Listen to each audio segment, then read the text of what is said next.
নমস্কার, আপনারা দেখছেন চ্যানেল এবিসি। আমি বিজয়, আর প্রত্যেক দিনকার মতো আপনাদের সামনে উপস্থিত হয়ে গেছি। আজ আমি আপনাদের সঙ্গে এখন আলোচনা করব শুক্রের রত্ন হীরের সম্পর্কে। দেখুন, হীরে মুখ্যত কার্বন কম্পাউন্ডের হয়ে থাকে। হীরে ধারণের পরে দুটো বিষয় অত্যন্ত বিশেষভাবে দ্রুত প্রভাবিত হতে দেখা যায়। তা হচ্ছে প্রেমজ জীবনের যে ইমোশনাল পার্ট রয়েছে সেটি দ্রুত অ্যাক্টিভ হয়ে থাকে। আর যদি আপনি বিবাহিত রয়েছেন তাহলে আপনার বৈবাহিক জীবন বিশেষভাবে প্রভাবিত হতে দেখতে পাবেন। দেখুন, শরীরে যে ব্লাড সার্কুলেশন আছে, কার্বন পার্টিকেলের ফলে ব্লাড সার্কুলেশনের উপরে কিন্তু এর প্রভাব পড়ে থাকে।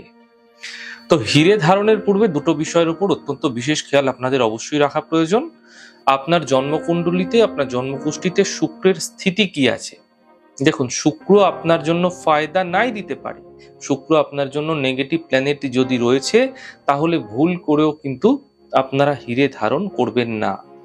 যদি আপনি বিবাহিত আছেন তাহলে আপনার ক্ষেত্রে কিন্তু ডিভোর্সের মতো সিচুয়েশন তৈরি হতেও দেখা যেতে পারে।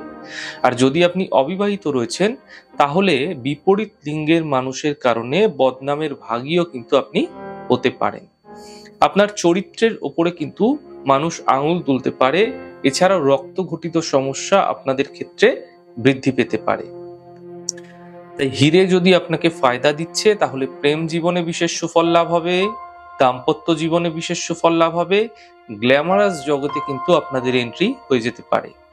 চেহারার মধ্যে একটা উজ্জ্বলতা, একটা গ্লো দ্রুত তৈরি হতে দেখতে পাবেন। আপনার প্রেজেন্টেশনের মধ্যে একটা আলাদা রকমের জৌলুস থাকবে।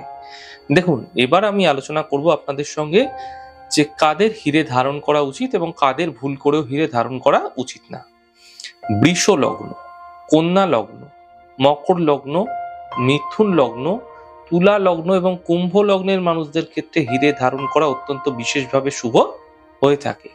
এছাড়া অন্য লগ্ন যেমন ধরুন মেষ লগ্ন, কর্কট লগ্ন, সিংহ লগ্ন, ধনু লগ্ন, বৃশ্চিক লগ্ন, মীন লগ্ন, এই লগ্নের মানুষদের ক্ষেত্রে কখনোই ভুল করেও কিন্তু হীরা ধারণ করা উচিত নয়। নচেত বৈবাহিক জীবন সম্বন্ধীয় সমস্যা দ্রুত শুরু হয়ে যেতে পারে। এছাড়া মান সম্মান সম্বন্ধীয় হানি, বদনামের মতো পরিস্থিতি, অপযশ, অপবাদ এগুলি কিন্তু আপনার জীবনে দ্রুত ঘটতে দেখতে পাবেন।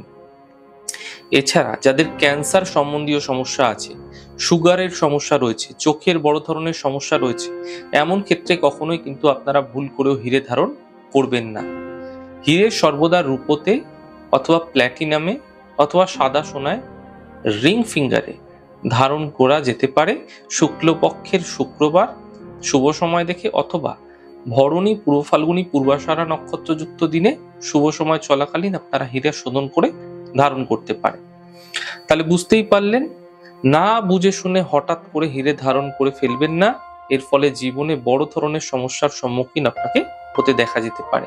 তাই সচেতন হয়ে, সাবধান হয়ে সঠিকভাবে হীরে ধারণ করুন। আপনাদের ক্ষেত্রে এই হীরে অবশ্যই ফায়দা দেবে, অবশ্যই লাভ দেবে। তাহলে আজকে আলোচনা করলাম হীরে কাদের ক্ষেত্রে ধারণ করা উচিত, কাদের ক্ষেত্রে নয়। এই সমস্ত আলোচনাগুলো আপনাদের জন্য কিরকম লাগছে আলোচনা অবশ্যই লিখে জানাবেন। যদি ভালো লেগে থাকে সেক্ষেত্রে লাইক করতে, কমেন্ট করতে, সাবস্ক্রাইব এবং শেয়ার করতে বন্ধুদের সঙ্গে ভুলবেন না। অনেক ভালো থাকুন, সুন্দর থাকুন, সুস্থ থাকুন। আগামী পর্বে দেখা হবে।